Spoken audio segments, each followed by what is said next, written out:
ইউনূস আলাইহিস সালামকে আল্লাহ বলছিলেন, ওই যে এখানে একটা লোক মাটি দিয়া মাটির পাত্র বানাইছে অনেকগুলো, তুমি একটু তার কাছে যাও তো। কুমার আর কি, কুমার। ইউনূস আলাইহিস সালাম ওই লোকটার কাছে গেছেন। তা আল্লাহ বলছেন, ইউনূস ওই বেটারে শুধু একটা কথা বলো, যে সে যে এই মাটি দিয়ে মাটির পাতিল বানাইছে, এরকম তার হাতের বানানো একটি মাটির পাতিল ভেঙ্গে ফেলতে বলো, তারে ভাঙ্গা লাইতে। ইউনূস আলাইহিস সালাম বলছে, হে ভাই, আপনি আপনার বানানো এই মাটির পাতিল থেকে একটি পাতিল ভেঙ্গে ফেলেন। তখন ওই কুমার সে বলছে, এই মিয়া, আমার নিজের হাতের বানানো মাটির পাতিল আমি ভাঙবো কেন? বোকা নাকি আমি? কেন ভাঙবো? এত যত্ন করে আমি বানাইছি। আল্লাহর কসম, ইউনূস আলাইহিস সালামকে আল্লাহ তাআলা তখন ডাক দিয়ে বললেন, ইউনূস, মাটির পাতিল যে বানায়, এমন এক মানুষ যদি এক সাধারণ মাটির পাতিল নিজের হাতে বানানো ভাঙতে না চায়, আমি যারে মায়ের পেটে 9 মাস রেখে নিজের হাতে সাজাইছিলাম, আমার দেওয়া চোখ নাক কান দিয়ে আমি বানাইছি যারে, আমার সেই বান্দাকে আমি কেমনে জাহান্নাম দিই? আমি ধ্বংস করে দেব কেন? ও যদি তার মাটির পাতিল ভাঙতে না চায়, আমি আমার এমন যত্নে গড়া বান্দাকে জাহান্নাম দেব কেন? ধ্বংস করে দেব কেন? আমি অপেক্ষায় থাকি মাফ করতে। আমার বান্দা কোনদিন যদি 1 ফোঁটা রাত গভীরে চোখের পানি ফেলে, আমি ওরে মাফ করে দেব। যদি বলে বান্দা আল্লাহ গুনাহ অনেক বেশি, আল্লাহ বলবে সমুদ্রের ফেনার চাইতেও বেশি। বান্দা বলবে না। আল্লাহ বলবে আসমান পরিমাণ উচ্চতার চাইতেও বেশি। বান্দা বলবে না। তা আল্লাহ বলবেন, বান্দা আমি তো আসমান ছোঁয়া পর্যন্ত গুনাহ মাফ করতে রাজি, আমি তো সমুদ্রের ফেনার চাইতেও বেশি গুনাহ মাফ করতে রাজি। এত সুযোগের পরেও যে বান্দা আল্লাহকে ডাকে না, সেজদা করে না, গুনাহ মাফ চায়, ঠিক আছে বদনসিব, তুমি তোমার জীবন চালাও। কে কার জন্য আটকাইবে? আব্বা, কারো জন্য কেউ আটকায় না। আমি আবারও বলছি, শেষ কথা, কিশোর যুবক, মনে রাখো, স্বার্থপর এই দুনিয়া এত যান্ত্রিক, দুনিয়া এখন এত কঠিন বাস্তবতা যে আপন জনরাও ব্যস্ত, যার কারণে তুমি যদি নিজে নিজে নষ্ট হইয়া চরিত্রহীন হইয়া যাও, পচ্চা গইল্লা গন্ধ ছোটে, তোমারে কেউ টাইনা ধরবে, কেউ ফিরাইব, এই টাইম কারো হাতে না। আমার এই কথা এক ছেলে হলো, বাস্তবতা বড় কঠিন এখন, কারণ মানুষের এখন উপার্জন দরকার বেশি। 10 টাকার পণ্য 1000 টাকা। মানুষ, আমরা আগে পুরা বাড়ি, মনে করেন আমাকে মুরব্বীরাও বলবেন, আমরাও তো ছোটবেলায় দেখছি, পুরা বাড়ি বাপ চাচা জেডা প্রত্যেকের ঘরের মানুষ যদি মিলে 30 জনও হয়, 40 জনও হয়, তো পুকুরের কোন এক বাথরুম নাকি ওইখানে তো পুরা বাড়িওয়ালারা গেছে না? তাহলে আগে তো এভাবে জরুরত ছাড়ছে, কিন্তু এখন 6টা রুম 6টা বাথরুম। কথা বলে না? 4টা রুম 4টা কি বাথরুম, প্রত্যেক রুম অ্যাটাচড বাথরুম। তাহলে এই ব্যক্তির খরচ বেড়ে গেল কিনা? খরচ বেড়ে গেল না? তার বিল্ডিংটার খরচ বেড়ে গেল না? এখন সব কিছুতে মানুষের এখন সম্পদ দরকার বেশি, টাকা, উপভোগ। মুশরিকরা এই পাশ্চাত্য এত বেশি চাকচিক্য করে দুনিয়া আমাদের সামনে দিচ্ছে, প্রতিনিয়ত প্রযুক্তি, গতি, আরো রং ঢং, যার কারণে মানুষ বেহাল, আরো টাকা দরকার। তাহলে এখন কে কার সময় নেবে? এই জন্য বাবা আজকে 15 দিন না, আজকে 1 বছরও বাপে জানে না তার ছেলে যে 1 ওয়াক্ত নামাজ পড়ে। এবারও সময় নেই। এবার এক কথা, যা টাকা লাগে তোর মার কাছে রাখিয়া গেছি, টিয়া নিস, পেটের বুক লাগলে ভাত খাইয়ে যাইস। এবার তোর মতো করে তুই বড় হ আব্বা, তুই মানুষ হ, নইলে জানোয়ার হ, নয় নারী দেখ, নয় ছবি দেখ, নয় জিনা কর, বেবিচার কর, মদ খা, নয়তো জুয়া খেল, অসৎ বন্ধুদের সাথে, তোর চুল তোর মতো, তোর চেহারা তোর মতো, কিসের আল্লাহ, কিসের খোদা, কিসের নবী, কিসের রাসূল, তোর মতো তুই যা। কারো হাতে সময়, কারো হাতে সময় দেয়। এই হলো মূল বিষয়। আগে আমরা মনে আছে দুপুর 2টা বাজে গেছে, নানার বাড়ি বেড়াইতে গেছি, তো এখনো ভাত খাইতে যাই নাই। ছোট মামা আইছে, বড় মামার বড় ছেলে মামতো ভাই উনি আইছে, ছোট্ট মামতো ভাই একজন আইছে, সবাই খুঁজে দৌড়াদৌড়ি, হ্যাঁ তাড়াতাড়ি ভাত খাইতে যাইতে বলছে। আর বাড়ি গেছি আর সবাই মিললে দমকানি, দুষ্ট হয়ে গেছ, 2টা বাজে গেছে, অন্য ভাত খাইতে আইও না। তাইলে কথার কথা সবাই টেনে ধরছে, আজান টেনে ধরার কেউ নাই। ফলে সংখ্যাগরিষ্ঠ ছেলে পেলে নষ্ট হওয়ার পিছনে অভিভাবকের এই গাফলতি আর খামখেয়ালি প্রচন্ড ভাবে দায়ী, যার কারণে ছেলেদের অধিকাংশের আপনি দেখেন, এখানে আপনি ছেলেগুলোর দাঁড় করায় দেখেন, জিজ্ঞাসা করেন বাবা তোমার চুলটা কার মতো, সে বলতে পারবে না নাম। একটা ছেলেকে বলেন যে বাবা তুমি আজকে সারাদিনে যে পেশাব করছো, পানি নাও নাই, টয়লেট পেপার ব্যবহার করো নাই কেন? আর এটা তুমি কি একবার কুত্তা দেখছো যে কুত্তার সাথে মিলে নাকি মানুষের সাথে মিলে? তুমি একটাবার দেখো।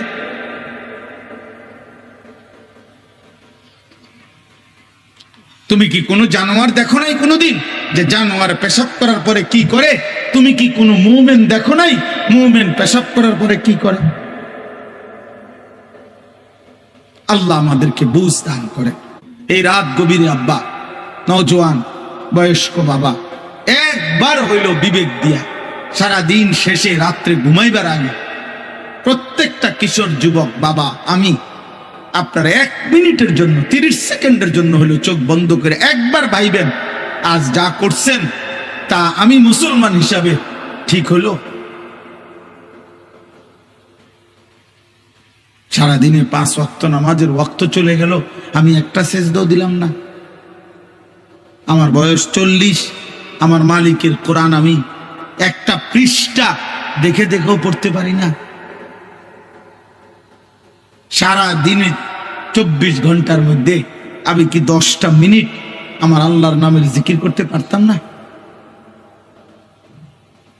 হ্যাঁ, আমার আজকের সারা দিনের উপার্জন 1000 টাকা, আমি কি আমার আল্লাহর পথে 10টা টাকা খরচ করতে পারতাম না? কোনোদিনই মনে পড়লো না।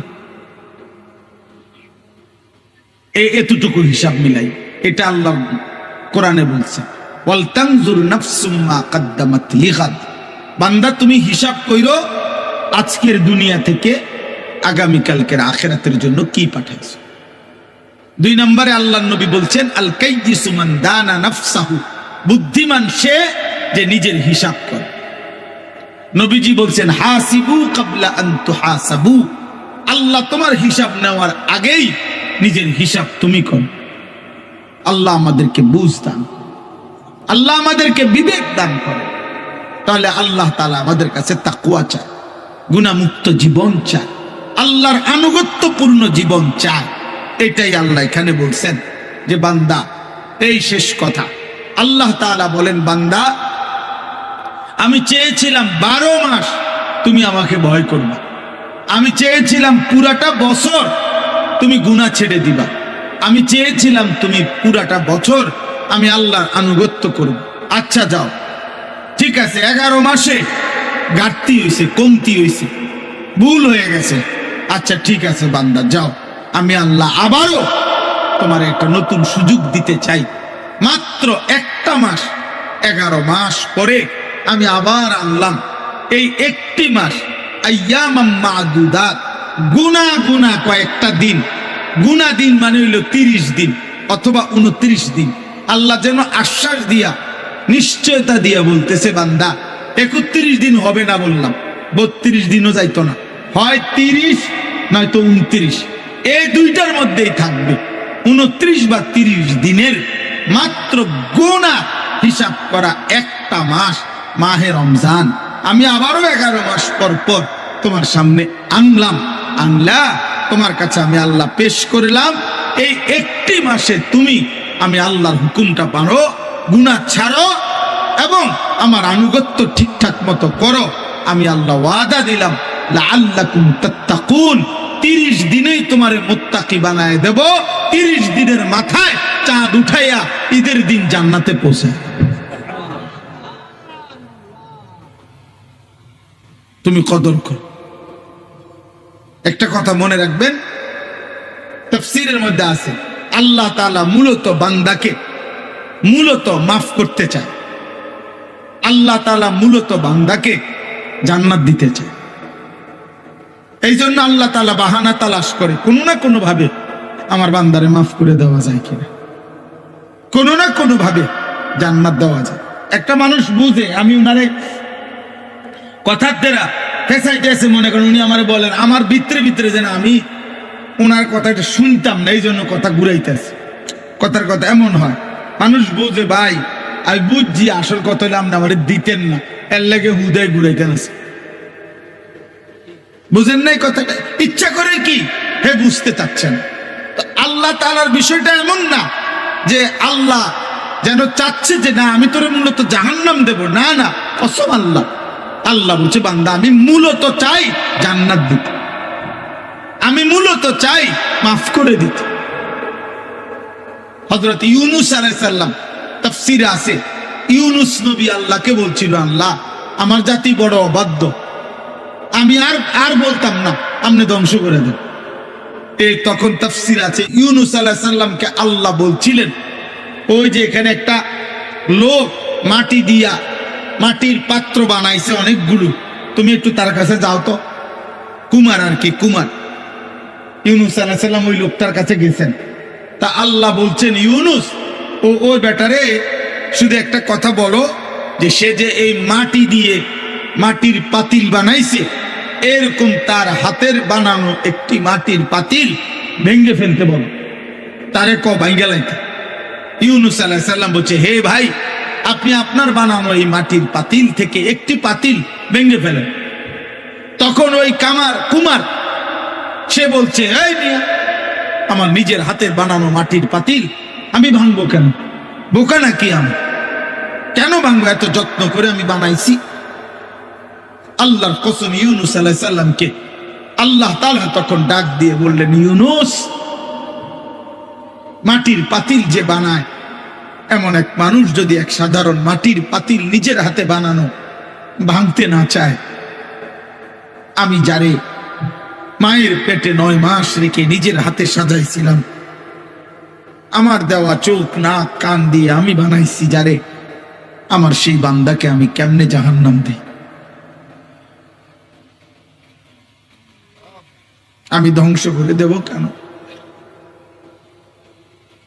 ও যদি তার মাটির পাতিল ভাঙতে না চায়, আমি আমার এমন যত্নে গড়া বান্দাকে জাহান্নাম দেব কেন?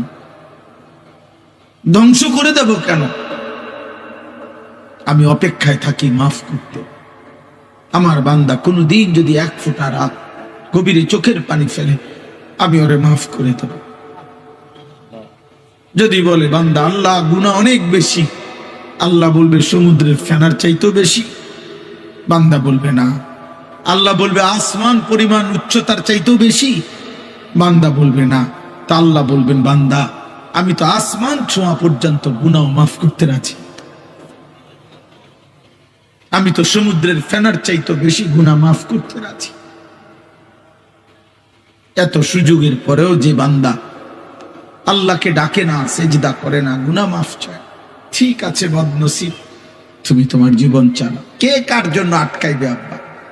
কারোর জন্য কেউ আটকায় না। আমি আবারও বলছি, শেষ কথা, কিশোর যুবক মনে রাখো, স্বার্থপর এই দুনিয়া এত যান্ত্রিক, দুনিয়া এখন এত কঠিন বাস্তবতা যে আপন জনরাও ব্যস্ত, যার কারণে তুমি যদি নিজে নিজে নষ্ট হইয়া চরিত্রহীন হইয়া যাও, পচ্চা গইল্লা গন্ধ ছোটে, তোমারে কেউ টাইনা ধরবে, কেউ ফিরাইব, এই টাইম কারো হাতে না।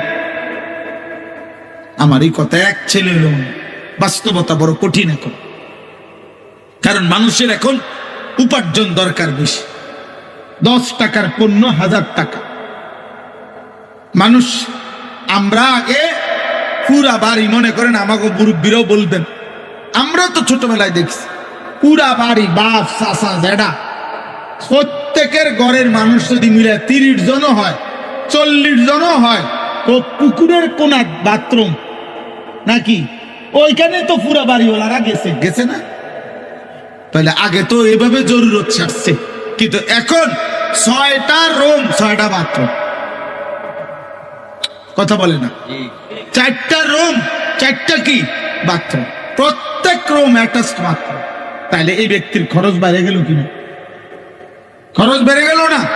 তার বিল্ডিংটার খরচ বাইরে গেল না? এখন সব কিছুতে মানুষের এখন সম্পদ দরকার বেশি, টাকা, উপভোগ। মুশরিকরা এই পাশ্চাত্য এত বেশি চাকচিক্য করে দুনিয়া আমাদের সামনে দিচ্ছে, প্রতিনিয়ত প্রযুক্তি, গতি, আরো রং ঢং, যার কারণে মানুষ বেহাল, আরো টাকা দরকার। তাহলে এখন কে কার সময় নিবে? এই জন্য বাবা আজকে 15 দিন না, আজকে 1 বছরও বাপে জানে না তার ছেলে যে 1 ওয়াক্ত নামাজ পড়ে।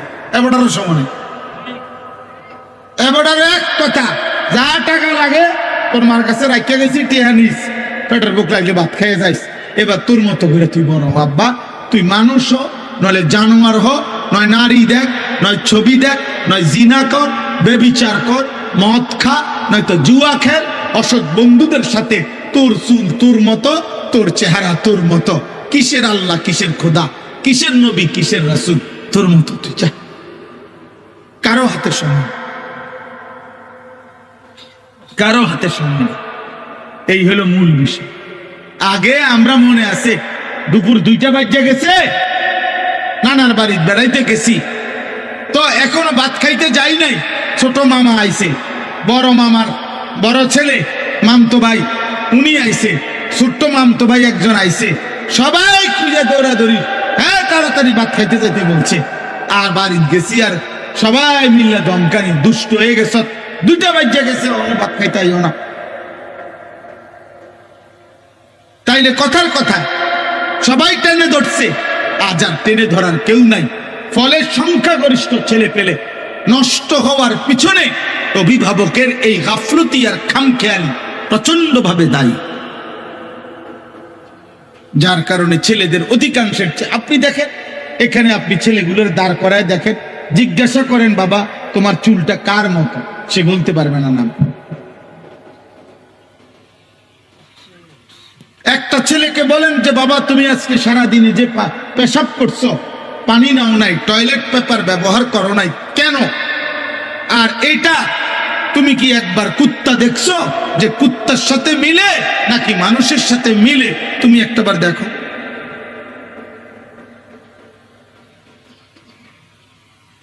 তুমি কি কোনো জানোয়ার দেখো নাই কোনোদিন যে জানোয়ার পেশাব করার পরে কি করে? তুমি কি কোনো মুমিন দেখো নাই মুমিন পেশাব করার পরে কি করে? আল্লাহ আমাদেরকে বুঝ দান করেন, আল্লাহ আমাদেরকে কবুল করেন। আজকের এই মুবারক মাহফিল আল্লাহ তাআলা ভরপুর বরকত দান করেন। আমার জিন্দেগির একটা ফিকির ছিল, আমার জীবনের একটা স্বপ্ন, এই শেষ কথা আমার দোয়া করছি আপনাদের কাছে।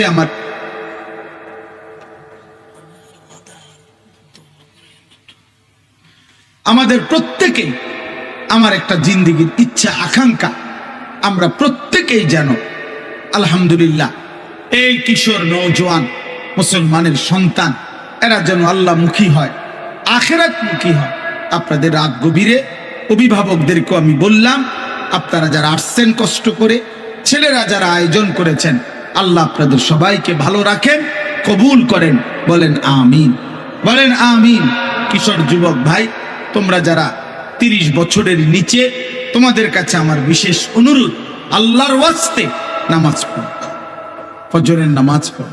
এমন সুন্দর জীবন রাত, এমন সুস্থ সবল যৌবন আমার আব্বা নষ্ট করে দিও না। হয়তো কেউ বলবে না, হয়তো কেউ ফেরাবে না, একদিন তুমি কোথাও না কোথাও থামতে হইবে, একদিন তোমাকে স্টপেজ দিতেই হবে। বাস যত দ্রুত গতিতেই চলে, তার একটা অবশ্যই স্টপেজ আছে। বিমান যত দ্রুত গতিতেই চলুক, তার একটা গন্তব্য আছে, একখানে না একখানে থামতে হবে। হয় ফুয়েল শেষ হয়ে যাবে, আর নাই তো কল কবজা দুর্বল হয়ে যাবে। থামতেই হবে বাপ, আজ না হোক কাল।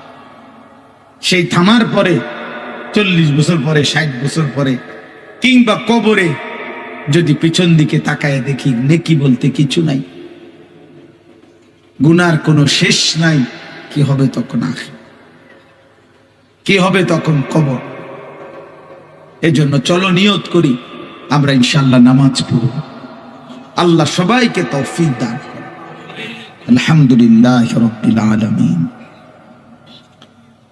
আল্লাহুম্মা আনতাস সালাম মিনকাস সালাম তাবারাকতা ইয়া দাল জালালি ওয়াল ইকরাম ইয়া আরহামার রাহিমিন ইয়া আরহামার রাহিমিন ইয়া আরহামার রাহিমিন।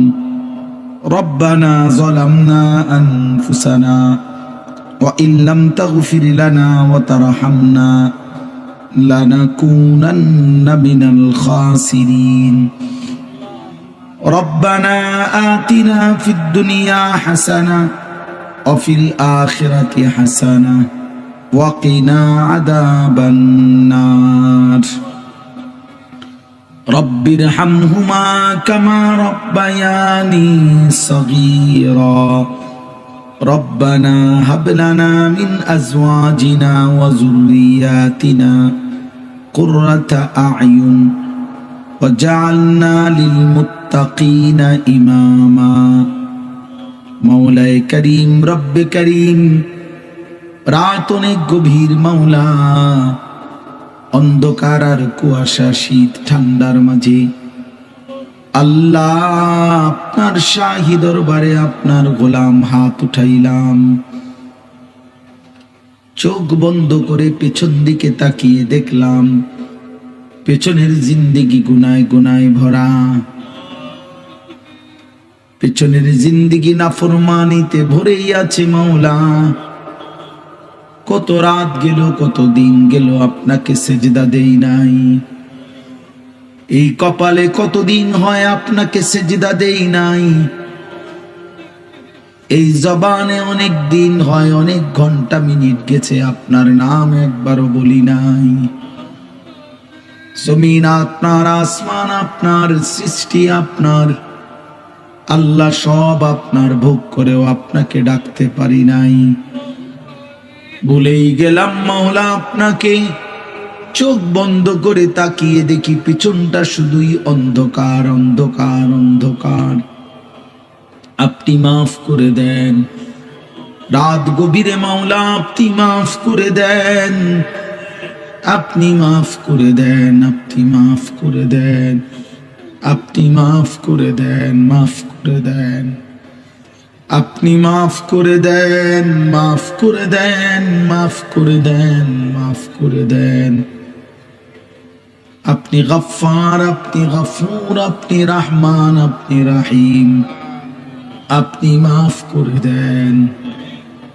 আযাব দিলে আপনার কোনো লাভ নাই, মাফ করে দিলে আপনার কোনো ক্ষতি নাই। মাফ করে দিলে আপনার ভান্ডারে কমবে না, মাফ না পেলে আমাদের উপায় থাকবে না। আয় আল্লাহ আপনি মাফ করে দেন, আয় আল্লাহ আপনি মাফ করে দেন। হাসবুনাল্লাহু ওয়া নি'মাল ওয়াকিল, নি'মাল মাওলা ওয়া নি'মান নাসির। লা ইলাহা ইল্লা আনতা সুবহানাকা ইন্নী কুনতু মিনাজ জালিমিন। আয় আল্লাহ আপনি মাফ করে দেন। মাকে মাফ করে দেন, বাবাকে মাফ করে দেন, দাদা দাদি নানা নানিকে মাফ করে দেন, আত্মীয় স্বজন বংশধরকে মাফ করে দেন, সমস্ত কবরবাসীদেরকে মাফ করে দেন। কিয়ামত পর্যন্ত কবরের আযাব মাফ করে দেন। কবরগুলোকে জান্নাতের টুকরা বানায় দেন। আপনার নূরে রহমত দ্বারা ভরপুর করে দেন। আল্লাহ আমাদেরকে মাফ করে দেন। আল্লাহ আমরা যারা বেঁচে আছি, কিশোর, যুবক, বয়স্ক, বাবা, চাচা, দাদা, মা, বোন, হুজুর, পাবলিক, আমরা সকলকেই মাফ করে দেন। সিজদাওয়ালা কপাল বানিয়ে দেন, কাঁদনেওয়ালা চোখ বানিয়ে দেন, জিকিরওয়ালা জবান বানিয়ে দেন, মোহাব্বতওয়ালা দিল বানিয়ে দেন, সুন্নাতওয়ালা জীবন বানিয়ে দেন। আল্লাহ প্রতিটা কিশোর যুবককে বদলে দেন। আমি ভিক্ষা চাইলাম মাওলা। আল্লাহ এরা আমাদের সন্তান, এরা আমাদের ছোট ভাই মাওলা। অনেক দিন হয়েছে অনেকে নামাজ পড়ে নাই, সেজদা দেয় নাই। আল্লাহ আমার সন্তানদের পক্ষ থেকে আমি মাফ চাইছি, ছোট ভাইদের পক্ষ থেকে আমি মাফ চাইছি মাওলা।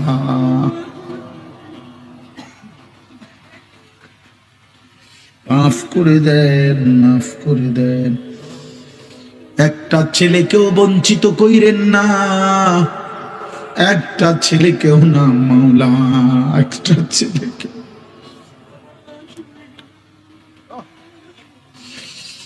আল্লাহ আল্লাহ আল্লাহ আল্লাহ আল্লাহ আল্লাহ আল্লাহ আল্লাহ।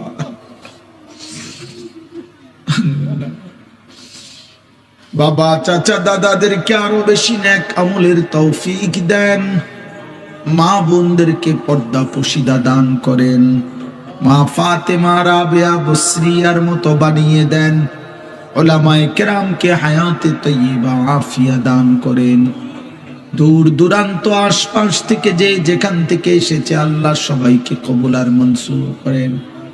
আল্লাহ আমার প্রিয় বন্ধু শাহেদ ঢাকা থেকে কষ্ট করে মাওলা এসেছে, আল্লাহ আপনি তাকেও মাফ করে দেন। আমার সাথে বন্ধুরা আমার এসেছে আল্লাহ, আল্লাহ আপনি ওনাদেরকেও মাফ করে দেন। আল্লাহ আজকের মাহফিল যেই যুবকরা সাজিয়েছে আল্লাহ আপনি প্রত্যেকটা যুবকের দুনিয়া আখিরাত সাজায়া দেন। আল্লাহ এদের খানদান বংশধরকে মাফ করে দেন। মাহফিল খানা কবুল করে নেন। তাদের ভালোবাসায় দান সহযোগিতা টাকা পয়সা বুদ্ধি পরামর্শেই মাহফিল হয়েছে। আল্লাহ আপনি সকলকে কবুল আর মনসুর করেন। প্রত্যেকের নেক মাকসাদ পূরণ করে দেন, অভাব দূর করে দেন, অসুস্থ বিমারি শিফা করে দেন। প্রবাসী বিদেশের জমিনে যারা সহি সালামতে নিরাপদে রাখেন মাওলা, আল্লাহ আল্লাহ আল্লাহ আল্লাহ যার যত নেক মাকসাদ আছে পূরণ করে দেন, অভাব দূর করে দেন, আমার দেশকে নিরাপদ করে দেন। আল্লাহ নির্বাচনকে সামনে রেখে মারামারি হানাহানি থেকে আমার জাতিকে বাঁচান। প্রতিটা মানুষের জান মাল ইজ্জত আবরু আপনি হেফাজত করেন। আল্লাহ একজন ইনসাফগার ন্যায় পরায়ণ আদেল শাসক আমাদেরকে দিয়েন মাওলা। কোন জালিমের হাতে তুলে দিয়েন না, কোন জালিমের হাতে তুলে দিয়েন না।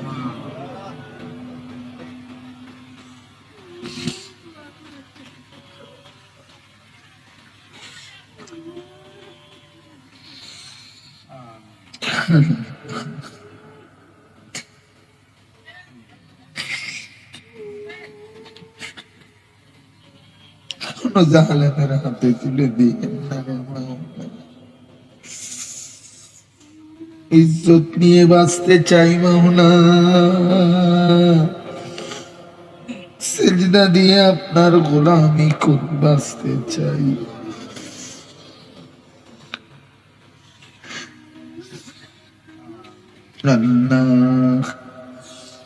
বিবি বাচ্চাকে ঈমান আমলের উপরে রেখে যেতে চাই, আপনি দয়া করে মাফ করে দেন। রব্বির হামহুমা কামা রব্বায়ানি সগীরা, রব্বির হামহুমা কামা রব্বায়ানি সগীরা। সুবহান রব্বিকা রব্বিল ইজ্জাতি আম্মা ইয়াসিফুন ওয়া সালামুন আলাল মুরসালিন ওয়ালহামদুলিল্লাহি রাব্বিল আলামিন।